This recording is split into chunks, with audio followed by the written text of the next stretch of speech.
Okay, this is Sam. Shetland are categorically John's favourite. I would think a favourite for any farrier. Is that be reasonable to say? Yep. Because nobody likes kneeling on the floor. We thought it might be interesting to just do a short video because it is 12 weeks since Sam had his feet dressed last. He has really good feet for Shetland. Sometimes they can have pretty wonky limbs and distorted hoof capsules, and they take a bit of keeping right, but Sam is a lucky one. But hopefully you can see that with 12 weeks, John has decided that there's nothing to take off here, and he is just going to level this foot through from the heel to the toe and take a little snip off the wall at the toe,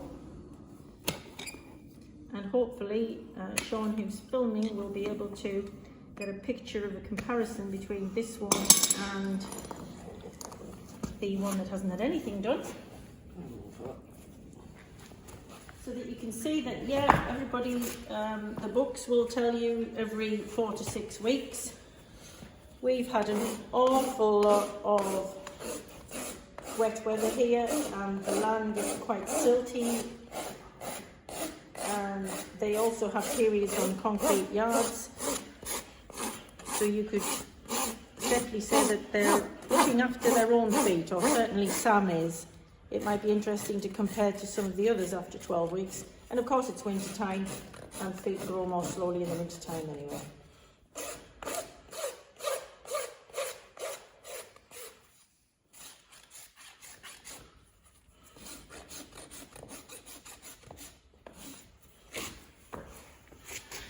And so you can see we've just got, it actually looks quite a bit shorter, even though there's just been a tiny little nip around the front. And this is where the skills of a farrier can swiftly just take enough off to keep the horse's foot where it needs to be, in contact with the floor. And yeah, it looks more aesthetically pleasing as a result. Okay, so we've got a little bit more foot on the back, and you might notice that John trimmed the frog up very slightly. We like to keep the frogs tidy enough that we can clean the lateral clefts really easily, and make sure that the central cleft decided to get this foot back, decided to leave. This is Shetlands for you, very sweet there. This one's been living feral as well. And don't get me wrong, Shetlands have a tough time because everybody thinks they can manhandle them, and he's clearly been manhandled in the past. And he actually lived with an elderly couple who, for safety's sake, will have probably just let him do as he pleased. And so if he's decided that he'd like to exit, he will have been able to do just that. So we've been doing a little bit of training with Sam, just to explain to him that nothing terrible is going to happen, and he just needs to follow a few rules and understand that we have boundaries too. He's getting a little bit tense there, got a twitchy muzzle. So yeah, no problem at all for the front foot, but a little bit touchy about having his hind foot dealt with. We'll just give him a moment to chill, and we'll probably give him a little piece of carrot, just to cheer him up, take the pressure off. You can see he's a little bit starey-eyed. It's so easy not to consider how Shetlands feel, because everybody feels they can just push and pull them around. And they're just little horses, basically, and so we've got to treat them with the same level of understanding. He says, oh, you're far more interesting once you've got food. So he's a little bit bothered there as John approached. And he's going to go for biting me as you get a back foot. And you'll notice that obviously John is taking care too. Shetlands can hurt just as easily as big horses if they decide to kick you. I'm trying not to restrain him any more than necessary, so he's on a soft peel in the rain, and we're just trying to teach him that nothing terrible is going to happen. Is there any foot on that one, John? Yeah. You see, he just decides he'd like to leave. Good. So we'll give him a moment. Good. Good. Good. Get him a little carrot after this. He's coping, but he's not relaxed by any stretch of the imagination. Good.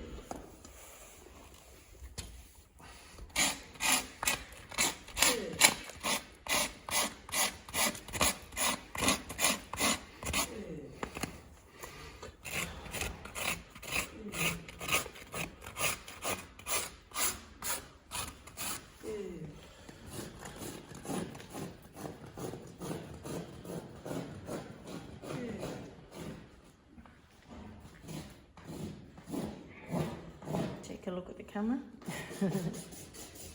Good. Good boy.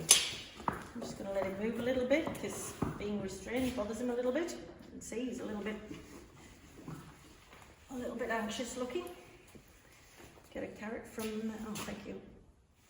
Get a carrot from the farrier, always a good thing. Make pause. Try not to get your finger bitten up. Good.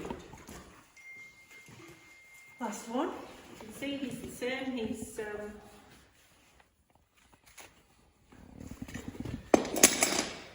not what you'd call a child's pony by any stretch of the imagination. He's 20 now, and we've got to be realistic here at the charity to decide how much time we need to put into him. We need to keep him safe and happy and in good health. But we have other younger ponies that we need to spend time with. So it's interesting though, because it just tells you that they get a little bit overwhelmed. You can see he's actually been fine till now, so we'll let him have a moment. But he's decided he doesn't want to keep that foot off the floor. So he's looking for food, and that's the worst thing I can do is give him some. I'll give him some in a moment when we've settled down. Good, you're fine. So he's not terribly happy. Give him food now that he's settled a little bit. So I'm looking for changes in his demeanour that tell us that he's changed his mind and is feeling a little bit better. Again, still a little bit wide-eyed and bothered, and he's eating in a hurried and bothered way.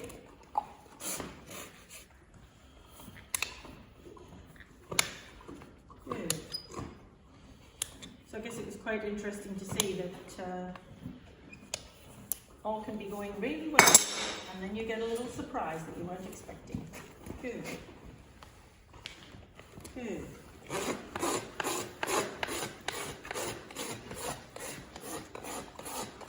Good. And he's still looking bothered. You can see he's still trigger stacking. The whole situation is a little bit troubling for him, but he's coping sufficiently that he's leaving that foot in John's hand, and we can get the job done. Good.